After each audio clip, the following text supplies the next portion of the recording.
இந்த வழியா தான் கூட்டு போறேன்னு சொல்லிட்டு கிட்னாப் பண்ணிருக்கலாம்ல. இந்த பேங்க் பாஸ்புக்ல நான் என்ட்ரி போடணும்னு நினைச்சேன். அதான் அந்த கடையில பிளவுஸ் தைக்க கொடுத்துருந்தேன், அந்த சீட் எடுத்துட்டு வந்திருப்பேன். இந்த தெருவோட தான் போக போறேன்னு சொல்லியிருந்தா நான் எல்லாம் எடுத்துட்டு வந்து வேலையெல்லாம் முடிச்சிருப்பேன். ஏன்டா கடத்துனதா கடத்துனீங்க, ஒரு நல்ல கார்ல கடத்திருக்கலாம்ல. சென்ட் ஸ்மெல் வாந்தி வருது. அந்த ஏசியை தான் ஆஃப் பண்ணி தொலையா.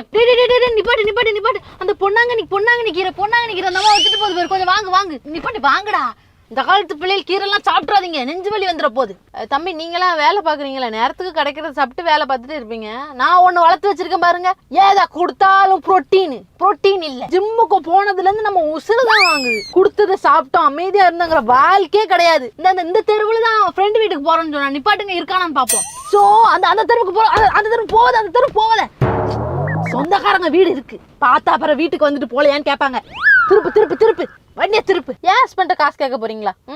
அதனால 100 ரூபா காய்கறி வாங்க கேட்டாலே கொடுக்க மாட்டாரு. கையில இருக்கிறதெல்லாம் கழட்டி கொடுத்து 5 வருஷம் ஆச்சு, இன்னும் திருப்பி தரல அவரு. அது இறங்கி போகணுமா? தம்பி கூட்டம் வந்தல்லப்பா, வீட்டுல கொண்டு போய் விடு. எங்க வந்திருக்கோனே தெரியல. பஸ்ஸை பிடிச்சி நான் எப்படி போய் சேருவேன்? மரியாதை வீட்டுக்கு கொண்டு போய் விடுப்பேன். என்ன